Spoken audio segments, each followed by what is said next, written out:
Well, hey there, everybody. Hi, hello, welcome back to the Daily Creative Challenges.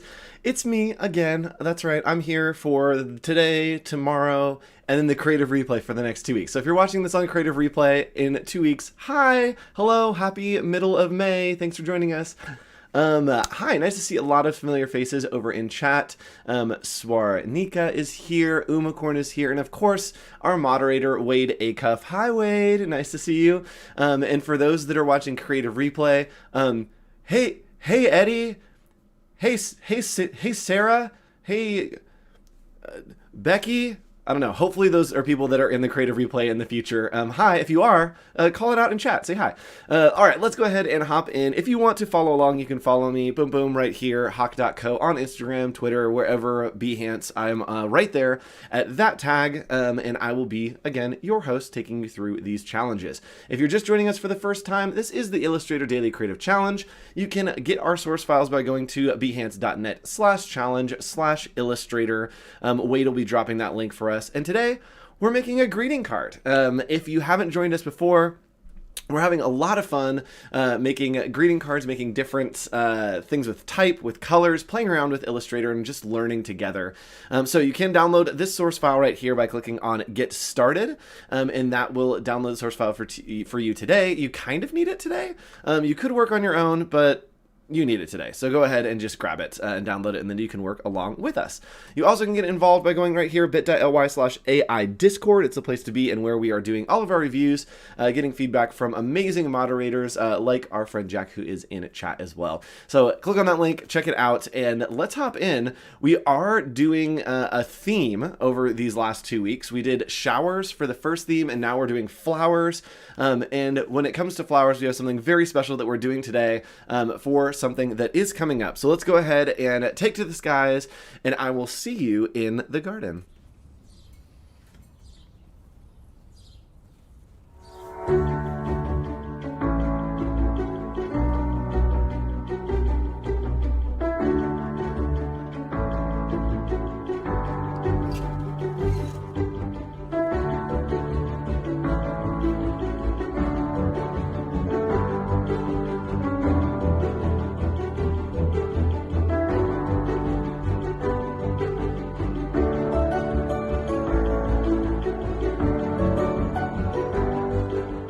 All right, we're back and we're in the garden, and today we are drinking out of our Golden Girls mug. This is Blanche, because today our project is to thank someone for being a friend. They may have traveled down the road and back again, but their heart is true. You know, they're a friend and a confidant. So today what we are doing, a little Golden Girls remix for you there. Today what we're doing is we will be making a greeting card to share with a loved one in Adobe Illustrator. I know if you're watching this live, Mother's Day is coming up. So we're going to make a little thing for my mom because we love our moms. They're awesome. And if it is after Mother's Day, make it for a loved one. Send it to them and make sure that they feel appreciated and that they feel loved. Let's get a little more vertical clearance there on the hat. Got it. All right, so let's hop over into Adobe Illustrator, and today, again, make a greeting card for a loved one using Adobe Fonts, Color Explore, and Guides. So we're going to be doing 3 separate things. So let's go ahead and just hop in, and the thing that I'm going to do first is lay out my guides. We've looked a little bit at this, but check it out. So what we can do is we can come in here and we already have some guides turned on.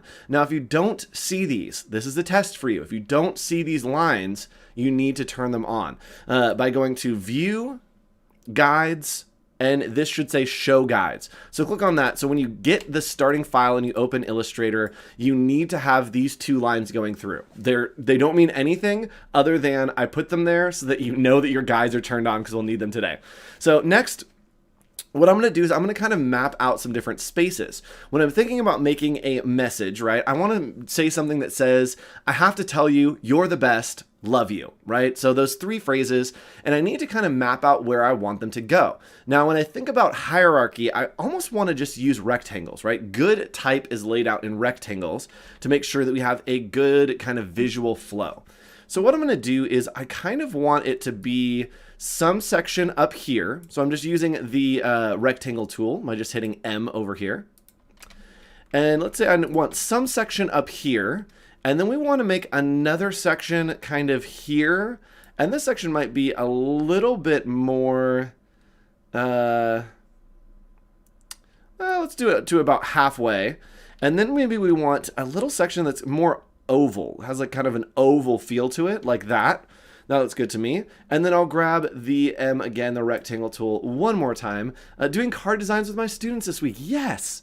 So then one more time, we'll come in here and we're actually going to grab this, hold Shift and Alt or Option and bring it down here. So now we have 4 different kind of sections that we can work with mentally. What we're going to do is we're going to select all of these, and instead of being shapes, we want them to be guides. So we are going to go to View, Guides, Make Guides. You can also hit Control-5, that's a hotkey.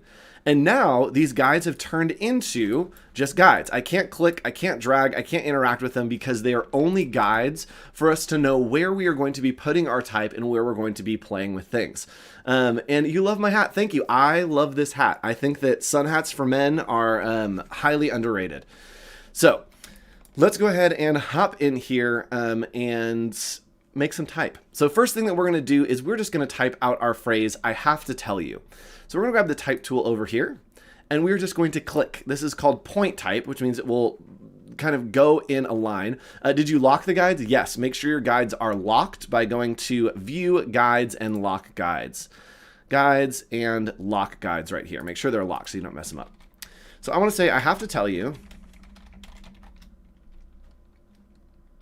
And we're going to align it because we know we want it in this space. So I'm going to kind of just click and drag and hold Shift to make sure that it fills up all that space. Now, I want to make it a little more interesting. So what I can do is I can actually explore Adobe Fonts. We've done this a couple times already to where we can click on the little arrow here and then click on Find More. And Find More is going to bring up all of these awesome fonts, and we can use the filters here to sort through the fonts. Now, I want something that's a little wider and something that's maybe a little squatty and maybe something that has like a little bit of a serif. Let's see what it comes up to. Yeah, let's do Colt. Oh, it's cool. Why not? So we're going to grab Colt, and all you have to do is click on this little cloud. I almost said umbrella. This little cloud right here, and it will activate that font for you. You can see, and there are 2 different versions of Colt. So what we're going to do is we're just going to select Colt Bold, and now we have this type. I'm going to use the scale tool to just scale this down quite a bit. And instead of having it kind of all the way across, I actually want it to fit a little bit differently into the space. I want it to almost have a rise to it. So what I'm going to do is I'm going to select this type and go to Effect. Nope, I'm going to go to Object. Where is my warp? Oh no. Object, Envelope Distort. There it is. Make with Warp. I knew it was there. Envelope Distort, Make with Warp. So we're going to click right there.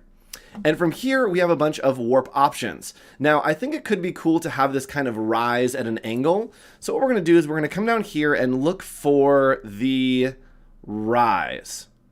So right here, there we go. So it's going to show us that it's kind of moving. So if we continue, it will move that much more to the top, to the bottom. And good night, James.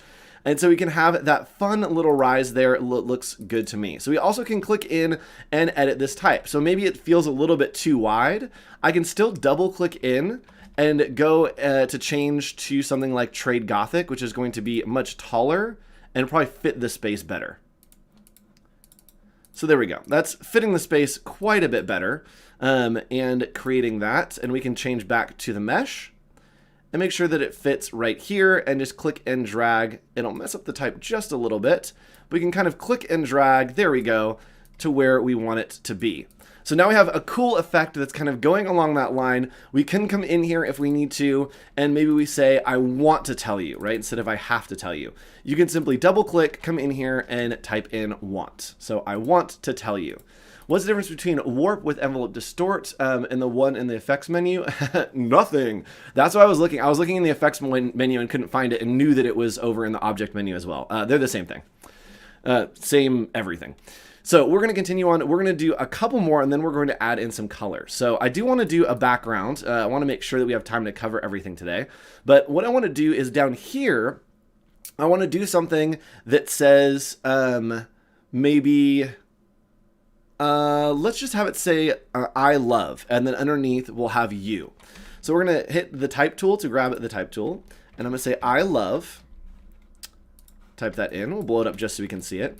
And what we're going to do is we're actually going to make two shapes here. So this oval that we've made, I'm actually going to make that a shape. And what I can do is, because I have my smart guides on, I simply find the highest and the leftist portion of that guide and then pull it all the way down to the bottom and the right.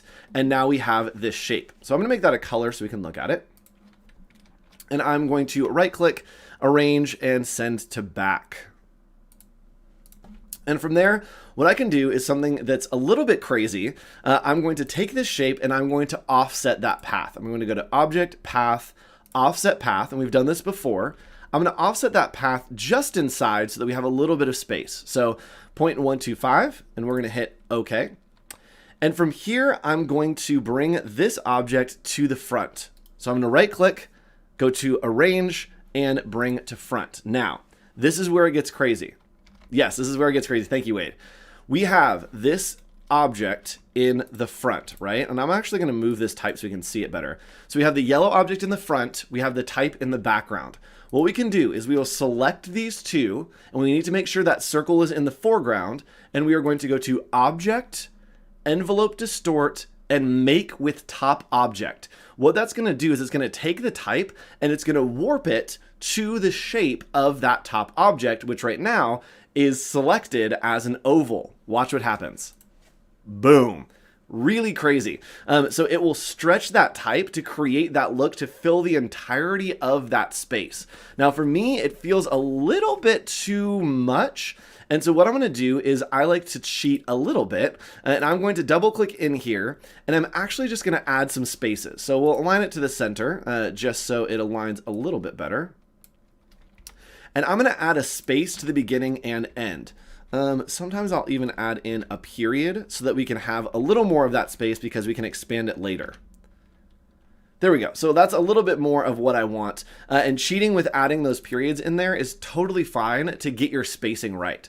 Because what we're going to do is we are going to click on this shape again and go to Object, Expand, and then we will expand the object and the fill. And now it's just paths. So we can come in here and we can direct select these little periods and just get rid of them, because we were just using those for spacing. So I can delete those, and now we have this really cool type treatment that is popping out and having a really cool kind of in-your-face effect. And then at the bottom, we just want the word U. So at the bottom, I'm going to use U. I'm actually going to use a font called Aldine. I don't know why, but it popped in my head. We're not going to use a font called Aldine because I don't have it on this computer. We are going to use Cooper Black. Why not? Expand equals create outline. Yes. Yes is the answer to that. So from here, we're going to add some type down at the bottom. This is going to be a very big U. But what I want to do is kind of catch the curve of this piece on the bottom here. Now that the text expanded, it can't be edited, right? Yes. So once you've expanded it, can't be edited. We can't go back. It is just locked in now. So with this U, we are going to do the same thing, Effect, Warp, and from there, we are going to just pick one of these and it will bring up the menu. If you know what you're doing, you can very easily find that. But for us, we're just going to pick the menu.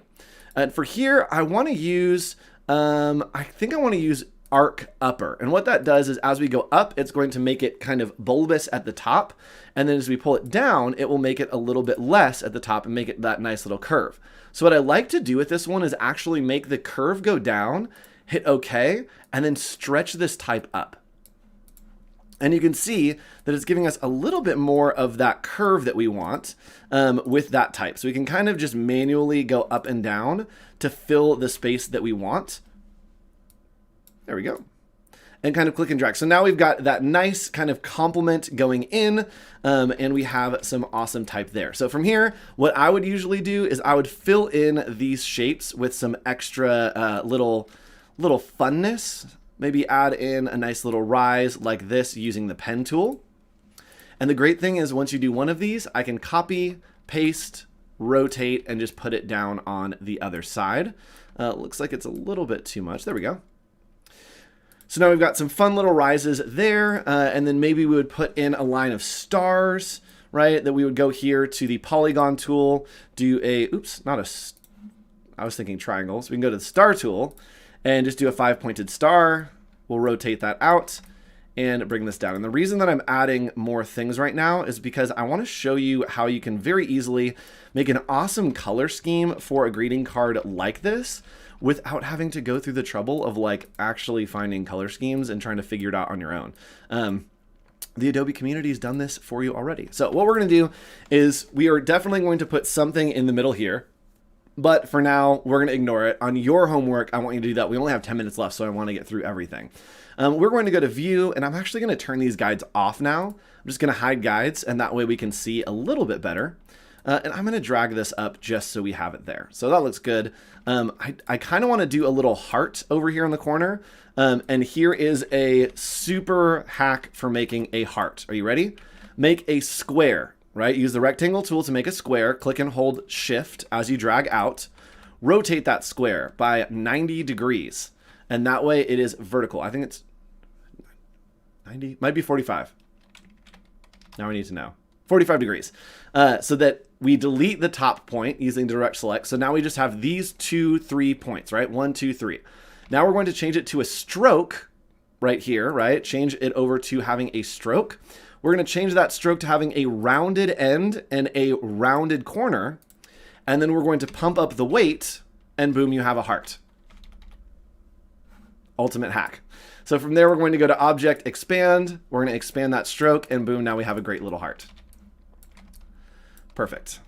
So we're going to make this 5 colors and then I'm going to show you very quickly how to find great color schemes. So let me go ahead and I'm just going to outline everything right here. And we're going to make this 5 different colors. Too easy. It's too easy. It's too easy. So we'll do these in that green. This one will go into a blue. All of these gorgeous stars are going to be yellow.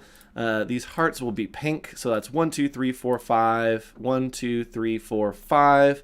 And then this will be red as well. So if you do a pointed corner, don't you get a pointy heart? Yes. If you do a pointed corner, you do a pointy heart. I wanted little... different heart. So yeah, if you want to, you can definitely do one like this and just leave it with a pointy corner and it will give you a pointed heart if you change the ends to the end caps like that. But I want a little bit of a rounded heart. All right, so from here, check this out. We can actually find color palettes very easily. We don't have to look in here. We can simply click right here to open color themes panel. Now this used to be Adobe Color. Now it's just color.adobe.com, but it's also integrated into Illustrator, which is just the best and most convenient thing ever. So what we're going to do is we are going to go to Explore, and clicking on Explore, here's all the color schemes you need. You never need to think about colors again. All you need to do is type this in here. So maybe I want to type in Mother. So let's do Mother's Day. So you can search for themes, and here's some themes for Mother's Day. I love this kind of pink and green theme. So you can search for different palettes. You can search for popular. You can search for different time periods of when they've been popular. Super, super easy and so helpful to be able to find great color palettes. So we can click on these 3 little dots right here, and we are going to add that to our swatches. You can see over here, it popped up a folder with all of those colors mapped out for us in our swatches. And from there, we're going to close the Adobe color themes. Thanks, community who found those colors. And we are going to select all of our art. All of our art. From there, we are going to select all this and then go to Object, Edit Colors, and Recolor Artwork. Now, this is a new tool, and Recolor Artwork is super powerful. Right here, we could use it in this panel and kind of pick out a color theme from a photo. Maybe we could adjust kind of the prominent colors. So here, if we want more yellow, we'd simply drag that up and it would take things to more yellow. Maybe we want less red and more pink. Everything would go a little bit more pink. So it's very easy to kind of push those and play around with those colors. But we are not going to be working in here. We also can adjust the lightness and darkness down here, as well as, that's right, the saturation. So you can play around and mess around with those colors. But what we're going to do is we're going to go to Advanced Options. We'll come back to that. And from here we have 1, 2, 3, 4, 5 different colors. Now it's nice. Can you add a color group to a library from there? Yes, you can add those to your library. But what we're going to do right now is we are going to select all these colors, right? So I'll start over. We've gone to Edit Colors, Recolor Artwork with all of our artwork selected, and then go to Advanced Options. From here, if we click on our folder of copy of Mother's Day, right, which is the Mother's Day colors, you can see they're all in here. If we simply click on that name, it is going to reassign all of the colors that we had before to the new colors, right? So this looks great. It looks like it's pulling in all those colors. There's not as much diversity in color as I would want, but we can play around and fix that. So what we're going to do is we are going to randomly change the color order.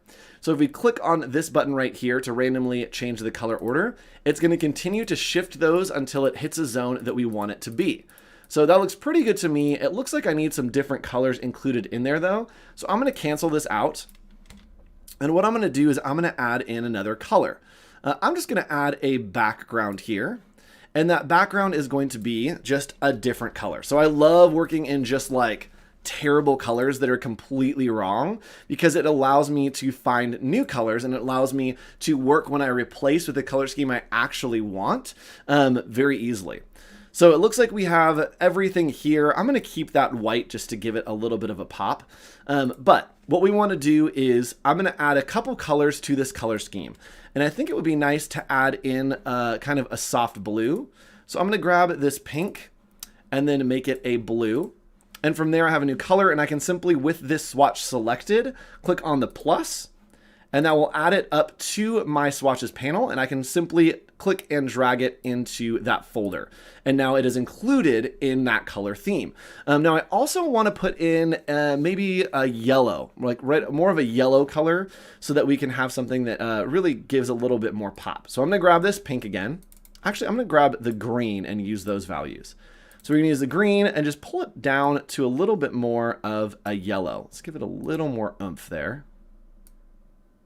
There we go. That feels more yellow. I'll hit OK. Hi, Anika. Yes, replays don't have live Andrew. Kind of they do. Hello, if you're watching the replay, it's me, Andrew, and I'm live. Okay, so we're going to add in one more color here. We're going to add in this yellow, same thing, clicking that plus button and then dragging it over into the folder. And now we have 1, 2, 3, 4, 5, 6, 7 colors. 1, 2, 3, 4, 5, 6, and then 7 in the background. So from there, we are going to select everything that we want to change the color of right here. We're going to go to Edit. We're going to go to Edit Colors, Recolor Artwork, and then click on Advanced Options. From there, we have all of our colors right here, but we want to replace them with the colors that we have in Copy of Mother's Day. So we click here, and it now has replaced all of those colors for us with Copy of Mother's Day.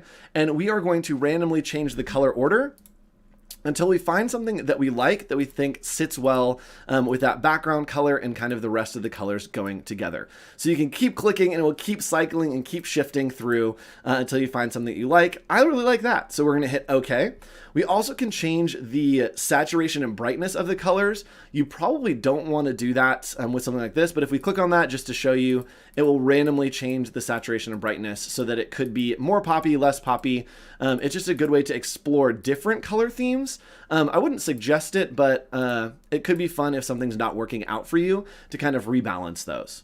So we're gonna hit OK there, and now we are going to have a new design with bright colors. And if we wanted to, it'd be super easy to grab these colors, make a copy of it, and then edit colors, recolor artwork, and we can come in here and maybe we want to increase the saturation.